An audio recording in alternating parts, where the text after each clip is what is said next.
Hey, everybody.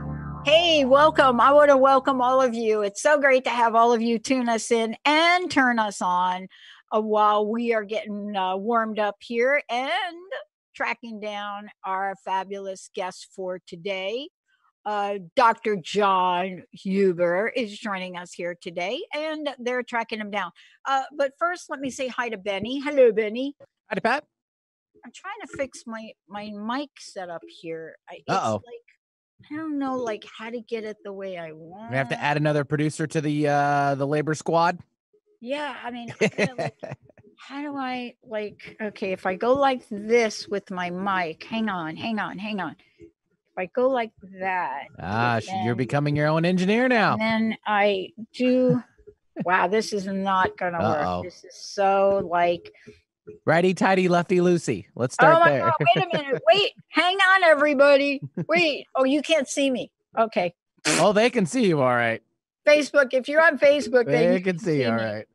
Okay, but this little thing, watch this. It goes back and forth. Like, what's up with that? Yeah, it's just a little too heavy. This is not my studio. It's like my home arm. It's not like you've got there where they're like super sturdy.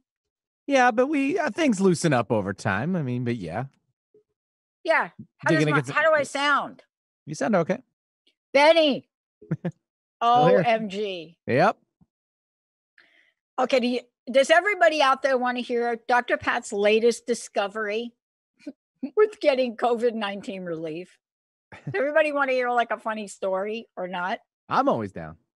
So I had to reach back out to Jonathan Bell because I think we got to get Jonathan back.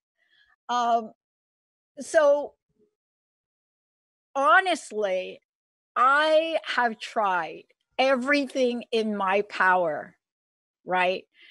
I have tried everything in my power to understand how this COVID-19 relief works. But I will say, whoever is in charge of the stimulus check did a good job putting that into my bank account today. So thank you for that. The other thing that happened is I filled out pretty much what I thought was every form that you can fill out, PPP. And most of the people said to me, go ahead and fill out the forms, Pat, because yeah, if you have contract people, that's okay. 1099 people, we just want to keep the wheels here in the United States of America churning. And this could be one of those television shows like Saturday Night Live story. I have not only filled out these applications, I've helped my folks do them, I've helped my colleagues do them. I'm helping people fill these out. But OMG, I don't think that the folks that created these forms are getting it. So you fill it out, Benny, and it says if you're watching the CNN or you're watching whatever the TV deal is, right? This is for your the PPP, the small loan, right? The PPP is for in payroll. Right. Okay. That's for your payroll. Right. But they said 1099s and contract people. Remember the big word came out? Yeah, everything's available for gig people. How many shows have I done now with Gina Rivera, the whole thing talking about this? So why isn't it easy to get it? So I'm one of these folks that I missed the first go around with my bank who shall not be named during this show. I don't want them to call me. And I have now dialed or tried to dial to talk to a person about my application 692 times. And all the mailboxes are full. And I've emailed them and I have a special. So I don't know how the people that don't have access to the resources I do, I don't know how they're even doing it. I got to tell you, my heart goes out for all of you out there, all of you people that are sole proprietors, or maybe those of you out there that hire contract people or 1099 people, and you're trying to get help for them. I will say that I think we made really good breakthrough with helping my folks get unemployment, while I don't think that Some of them got employment, some of them didn't. And, because we're living in really uncertain times. So you want to help people just in case, cutting back hours. So I'm helping my friends and colleagues to do this. So yesterday, we're all trying to do a Zoom call. Thank you, Zoom, for being you. And we're working on, and I'm like, I've got to do a Facebook Live show on this. And I honestly want to do a Facebook Live show with bringing Jonathan Bell back, bringing gentlemen I met from Merrill Lynch on. I'm trying to even get Nancy Pelosi, because what I want to say to all of y'all lawmakers that did this, I'm getting ready to call Patty Murray and Maria Cantwell, and I'm gonna say, dudes, sit down and try to fill out the applications. Sit down and try to Google this to figure out what people are looking for. Because I love that they passed this new bill.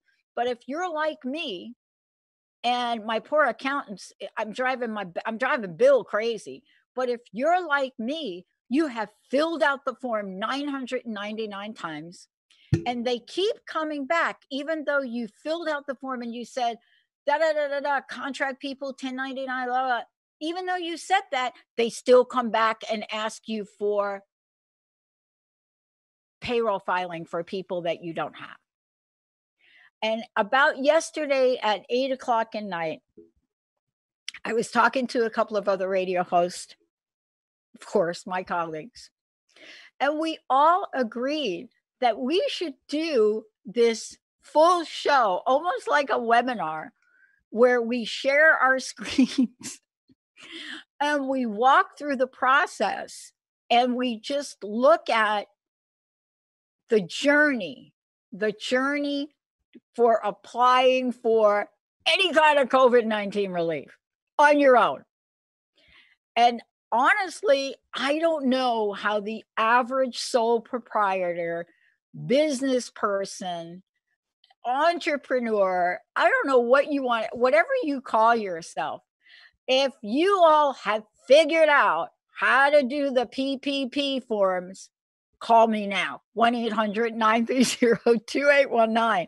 Because this has been, I'm so glad I can still laugh about this, Benny. This is like our goldfish story, right? Mm-hmm. You go through and you're feeding the machine and you're giving them forms. And every day after I upload more forms, I get an email from one of them or all of them saying, you haven't provided us with all the documents. And so you try to dial the phone and you're calling everybody and you're like, okay, so can you imagine me? I've got 3 phones right now. I got my cell phone, I got my Skype number, and I got my home phone. So here I am. I'm determined to get information. You got to help me fill this out. So I have all 3 phones going at one time, dialing. So I dial one place with my cell phone. Click here to get to this. Click here to get to this. Okay.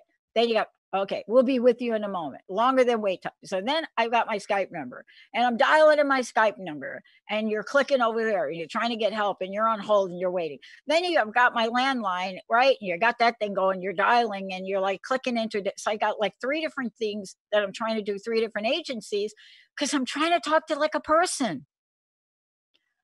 I'm talking to a person. And my poor accountant, Bill, what a great guy. For those of you, if y'all are looking for an accountant firm, a CPA firm, Bill Lochran and Associates out of Edmonds, right? To Bill.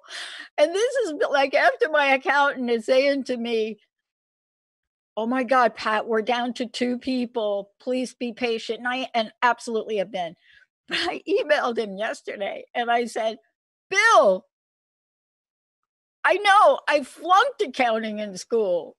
I'm not an accountant, but my gosh, I should be able to fill out a form right.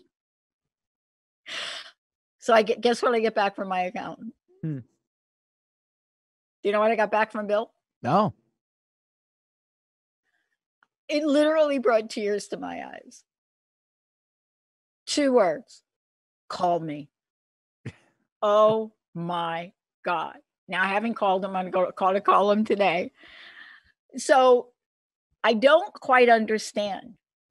But if you're watching Nancy Pelosi and what is the other one, Chuck Schumer and everybody out there, I mean, I'm my next thing is I'm trying to call Governor Cuomo now because I'm sure he's a little trying to busy, but find you can out certainly from these try. Yeah. people how in the world, which one of you would like to tell us, one, what we should apply for? Mm-hmm. Two, did that advance we applied for, what happened to the rest of the money we asked for? And this could be like a Saturday night skit if it wasn't so dang serious, right? Like, wow. But I got to tell you, Bill Loughran, thank you, Bill. Like when I got his email back and it said, simply call me. That right there, for all of you folks, the lawmakers, our state senators, all of the people out there, we just want to talk to a real person because I'm no different than many of my colleagues, Benny. We have totally missed out on the first wave because there's some document, and they don't really tell us which one, some document that we didn't give them. I'm thinking I need to go back and take a couple of accounting or some classes or something. It's just an overwhelming surge of people wanting the same thing. And they're balancing all that, especially even with my kids' stuff at their school. They had a portal mess up yesterday trying to get online with all of the other classes. And so, all the meetings, the kids want to see other kids in their classrooms. It's just overwhelming at times. And you're trying to fix these issues as fast as they can. Right? Wow. Yeah. Wow, it is. Hey, we're going to take a short break. When we come back, I hope we're gonna be talking to Dr. John here when we come back. I'm not 100% sure, but we'll see. Stay tuned, everybody. We are also taking your calls, 1-800-930-2819. We'll be right back, everybody.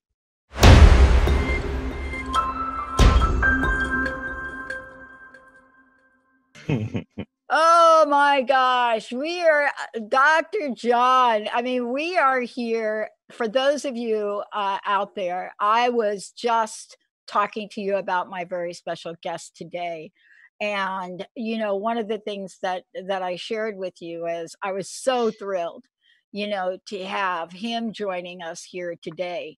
For a lot of reasons. And for many of you, you just heard me rant about what it was that was going on with applying for funds. And I know it's not part of what we're going to talk about today, but it is part of a conversation that has to do with the status of our psychology in the world today and where we are. But think about this.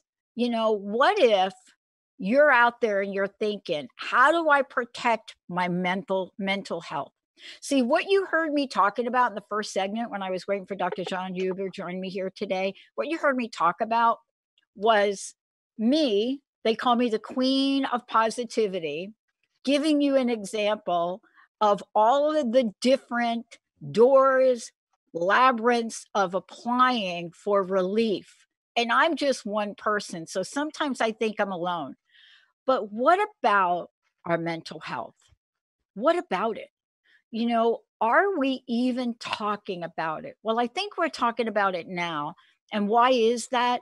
Because the headlines yesterday talked about one of the doctors from the emergency, young woman, doctor, they believe committed suicide.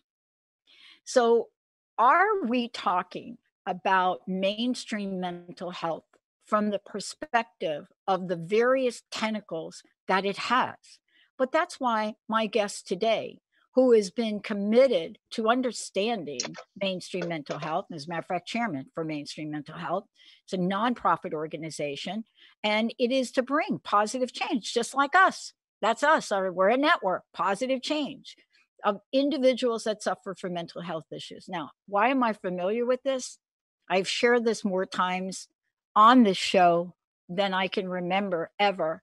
My mother committed suicide when I was 6. My sister died on a hospital floor from mental illness. 2 other sisters also passed away from drug abuse and addiction.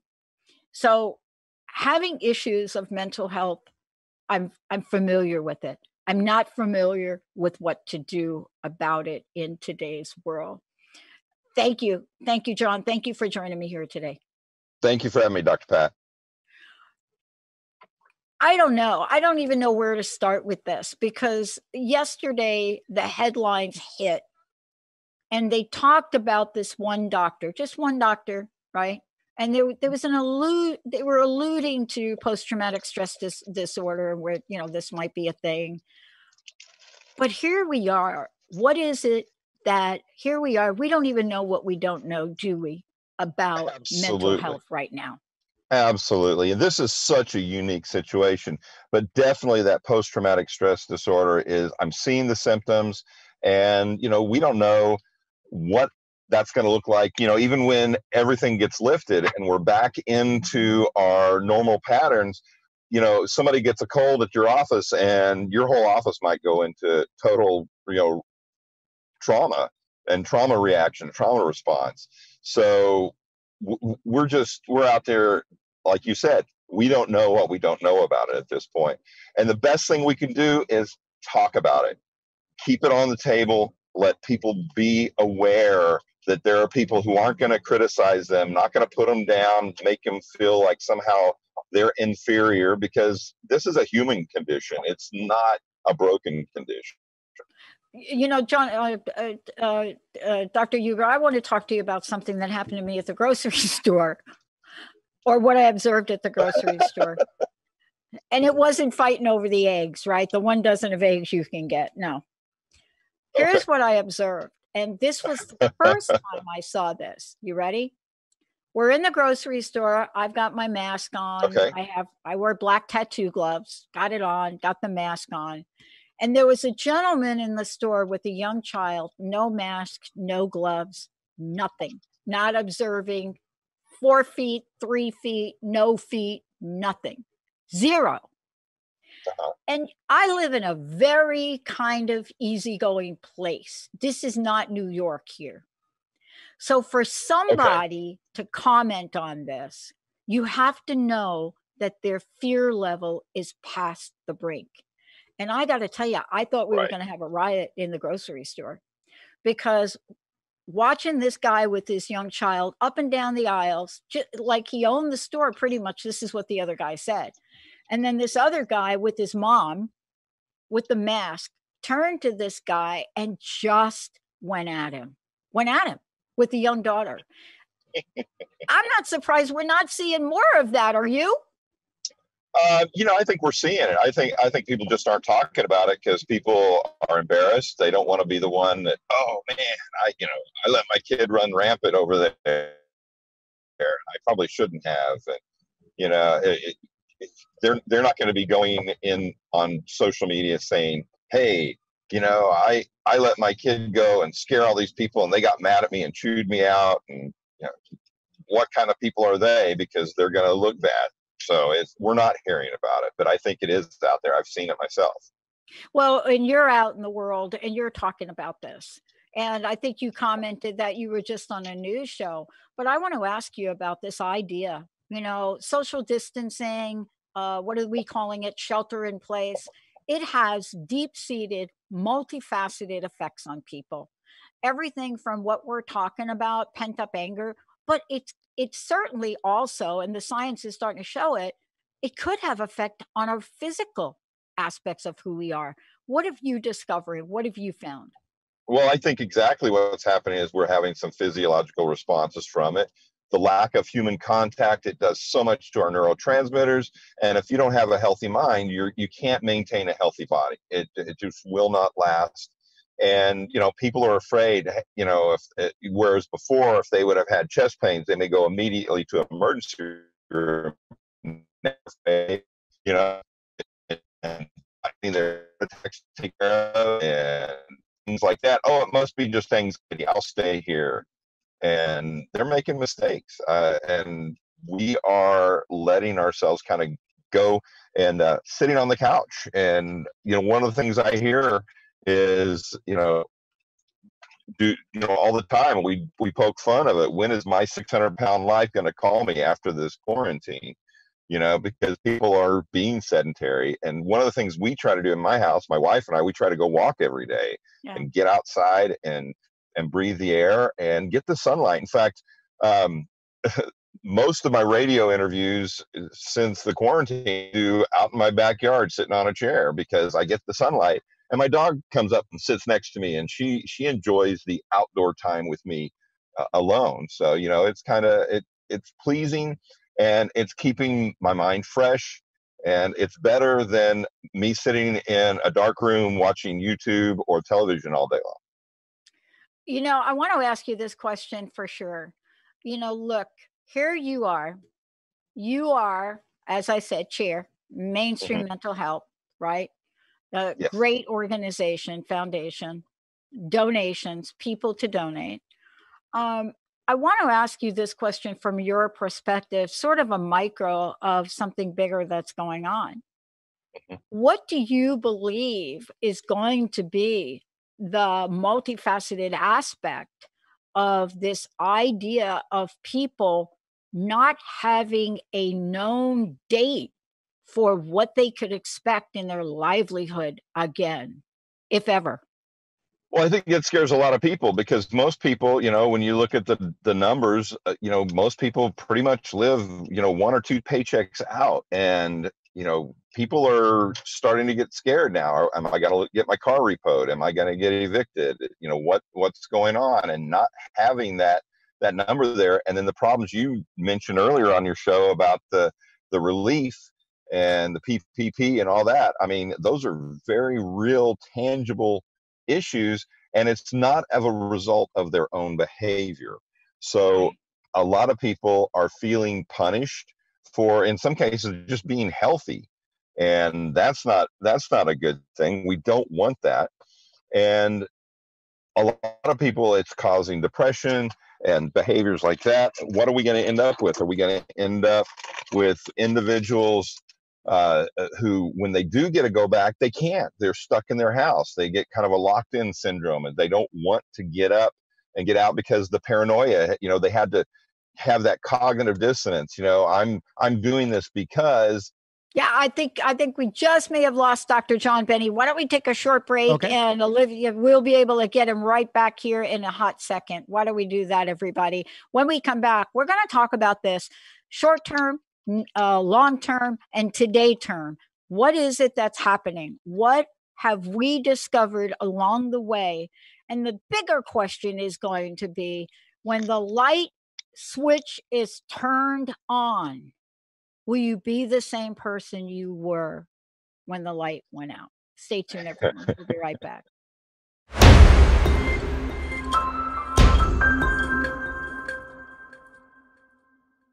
Hey, everybody. Welcome back. Welcome back. Dr. John, thank you so much for joining me here today. Before we hop on, what is the best way for people to find out about you, what you're doing, and also some of the things you're talking about are so important. I'm sure you're going to continue to get out there and talk about it, but how do they find out about you?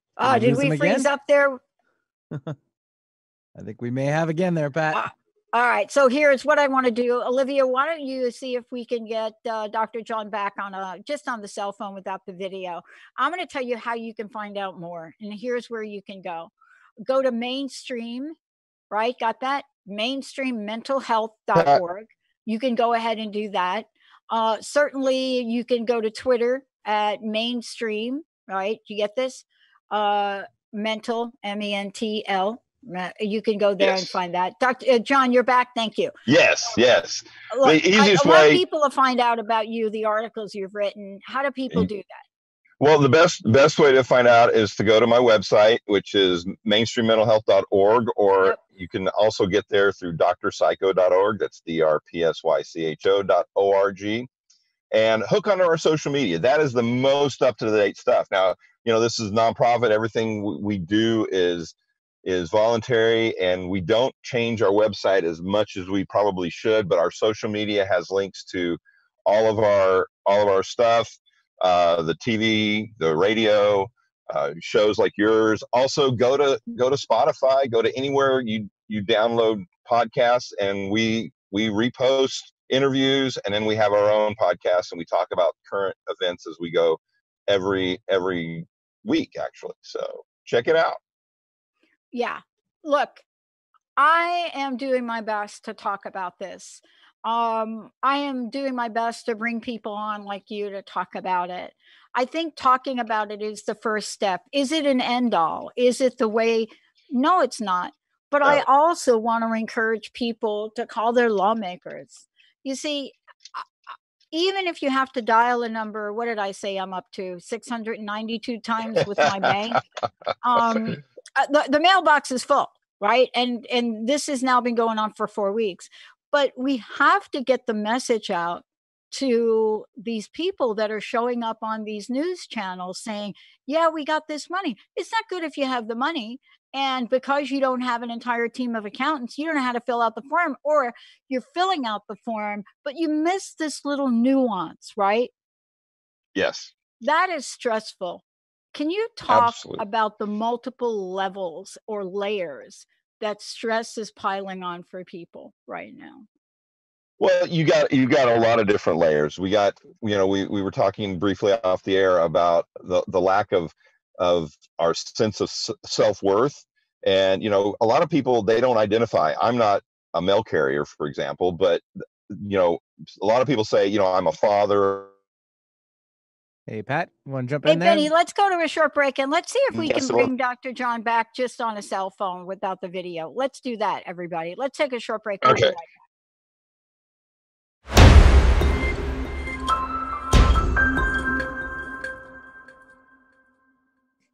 Welcome back, everybody. Welcome back. I want to just make sure that you want to find out more about what Dr. John's up to. Go to mainstreammentalhealth.org. Lots of information over there. Make sure you, as we said before, follow on social media and so forth. What is the best social media place for people to go there, John? Probably the best one is to look us up on Facebook, and we do daily posts there. And other than that, anywhere there's podcasts, you can go to YouTube, you can go to Spotify is my favorite. But if you go to YouTube, you can also type in Dr. John Huber and TV, and you can see all my interviews and stuff like that as they get posted up. During the break, we were talking about a number of different things. And actually, Olivia will probably want to use some of that conversation during a break and put it in, to the interview. But one of the things for sure is we're talking about the multifaceted aspect of this, right? How to protect your mental health during the coronavirus pandemic. I mentioned to you a small statistic, just small. Alcohol sales are up 422% and rising. Yes. That is never a good statistic that adds to an already stressful scenario.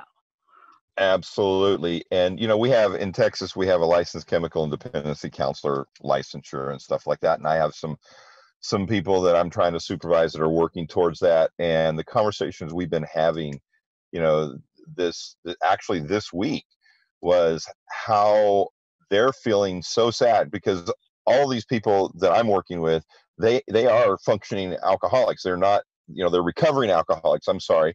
And they're sitting there with their maintained sobriety, and then they talk to these individuals who are falling off the wagon, and they're like, man, I just want to sit down and cry for these people. Yeah. And because they've been there, they know exactly what they're going through. They're sitting there alone or isolated. They all they can think of is, they need that bottle, they need that alcohol to numb themselves. And I got to tell you, one of the most breakthrough, I talked about this the other day because I was talking to a lot of people out there that are wondering, where do we go? And here's the thing that I love about this. People say, what are some of the good things that are happening from this, Pat? You're like queen of positivity. And the answer that I got the other day was, okay, here it is. For the first time since 1930 something, 12-step meetings are now online. Yes. Yeah. And thank you, That's Zoom, for that, because yes. people are actually able to see each other. But let's talk about some of the things you've been out there talking about. Social distancing, for example. This idea that, yeah, we're going to go, right? We're going to go back. We're going to open up the businesses. We're going to open up bowling alleys. We're going to open up, and everybody's going to maintain their masks and their social distancing. And then yesterday, headlines, news flash, vice president's at a medical place and he has no mask on. Do we really think that folks are going to abide by this? Well, I work at medical hospitals, and the infectious disease doctors and myself, we have these long conversations about masks or no masks. And when we wear masks, it's because we're trying to protect our patients from something we might be carrying. Yeah. The masks will not, the way they're designed, those cloth masks will not keep you from getting COVID-19. But Yeah. if you have it, it will help keep you from spreading it. And we sit back and we get checked every time we walk into the hospital. We get checked when we walk out of the hospital. And, the staff, we're pretty much on top of things. And we feel like, if we've been exposed to it, we've been locked down and shelter in place for almost 6 weeks here in Texas. Yeah. We've already gone through the cycle. So, there's this mentality that, maybe we have this false sense of protection if we wear these. And I think that's what the general population Yeah. has.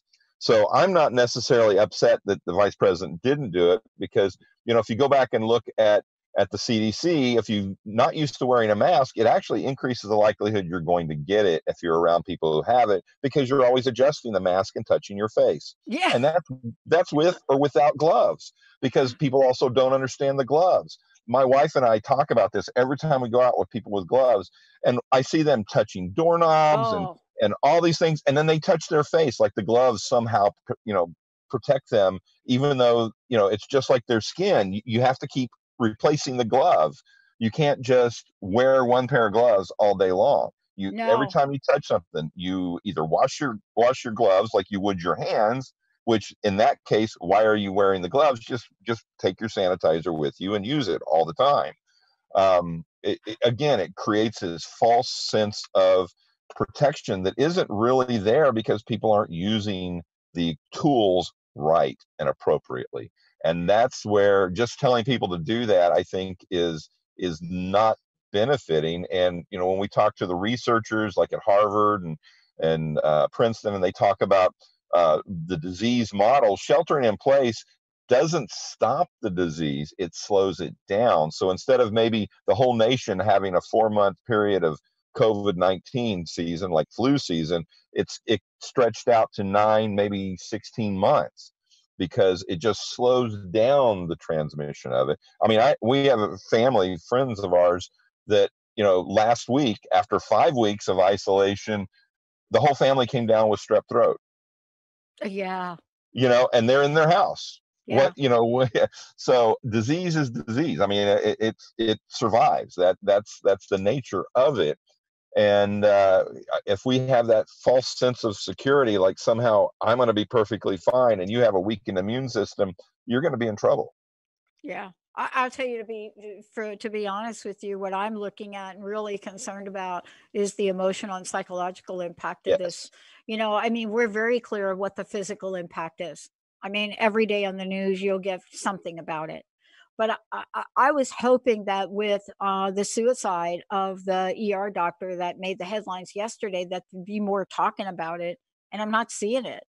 And I wonder We're if not. it is because they don't know how to talk about it, or it's pretty much too scary now to talk about the psychological and emotional impact of this. Well, and there may be other things involved with that suicide that we're unaware of. Yeah. Something outside of COVID-19, and Yep. that may be why it's not going anywhere. We have to talk about different things. For example, we've had some young people die here in Texas Mhm. about it, and they go, "Oh my gosh, it's killing even the young people." Well, when we start looking at immunocompromised people, and we find out that later, and I'm not mentioning any names or anything else, because there's actually, you can get felony charges for disclosing someone who's HIV positive even after they're dead. Yeah. So what people aren't realizing is that young people can be immune compromised also, and we're not talking about some of that because there are laws to protect that. So the media will go on, oh, and it killed this 30-year-old, and well, wait a minute, it's not just the COVID-19 there. That most fatalities, 99% of the COVID-19 fatalities, they're comorbid. There's other disease process in play, and people need to remember that. So you need to be healthy. Get Yeah. outside, walk, exercise in your backyard, go stretch on your patio. You know, try yoga. There's thousands of yoga instructions online, whether it's YouTube, Instagram, TikTok, Snapchat. They're out there, thousands of them. Try it. You'll be amazed at how much better you feel. It actually flushes your lymph system out, which is part and parcel to your immune system right there. I mean, your lymph system is very important to your immune system. Plus, the vitamin D is essential for your Oh immune my system God. to Yeah. fight viruses. Get some sunlight. Yeah. If you burn easy, put on sunscreen after you get outside, because it takes 20 to 30 minutes for it to fully absorb and be used by your body. So then you get 20 to 30 minutes of unfiltered sunlight that will produce your vitamin D and allow your body actually to utilize things like calcium that it normally just doesn't utilize because you don't have enough vitamin D. I mean, we are in a place now where we have to talk more about the things you just talked about. This is not the show that where I'm going to talk with maybe a Dr. Kathy Obear about what we're seeing. We're both organizational consultants as well as this, and what we're seeing in a new level of isolation from people. Look, I play ping pong. That's my jam, right? Most of the people I hang around with, they are from Asia. They are Yes, from China. They are from Hong Kong. They are from Thailand. They are from Taiwan. They are from the Philippines. They are from these places. yes. Boy, when I talk to them now about the level of discrimination, and there's no other word for me to use about it, they are feeling above anything else, isolated from the virus. But there's a new level of isolation for these people. And I'm hoping Dr. Kathy Obear is going to talk more about that one. Well, it needs to be, because I have friends in those same environments that come from those same backgrounds, and I'm seeing it too. And Mm, I reach out to them, and it's like they're almost afraid then, because I may be fine with it, but what if there's other people around me who aren't? And we heard right off the bat, when I was in New York City when they got their first identified case in March, mhm. and it was like less than a week, nobody was going to Chinese restaurants. A friend of That's mine right. out on Long Island called me up. He'd taken me to his favorite Chinese restaurant last summer when my family came out there with me, and he goes, "Oh my God, that restaurant has been there since I was in high school, and they closed their doors. They went out of business. Yeah. They weren't getting patrons." And Yeah. it's a sad thing, and it's a reality. It's that fear factor. We don't understand what's going on, so we hide and run from it. I mean, watch any scary movie. What works the best is the unknown, and that's what mainstream mental health is about, is to try and beat that unknown, get educated about it so you're not afraid of it. Yeah, I have a true confession. I'm watching way too many of those scary things. I'm really observing my own psychological state, right? I mean, here two of us are in the field of psychology, right? Here we both are. Yes. And I had to catch myself the other day. You're going to laugh about this, but it's kind of funny and kind of not. is I love the movie A Quiet Place. Now, a million people have seen that movie, right? I mean, Yeah. they're going to come out with Quiet Place too. I can't wait. But I find myself watching it like 3 times a week. Really? Wow. I mean, now you talk about transference, right? I mean, the Yes. field we're in.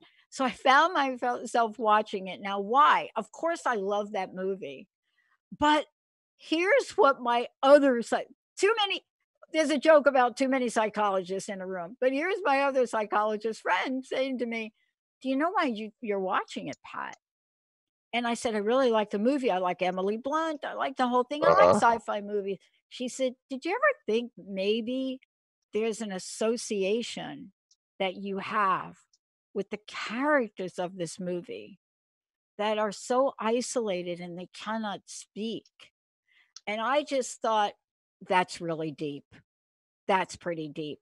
But I started to really think about it, doctor, and I thought my friend is brilliant No about number that. available. Press Uconnect phone button. Do you want? Yeah, No absolutely. number available.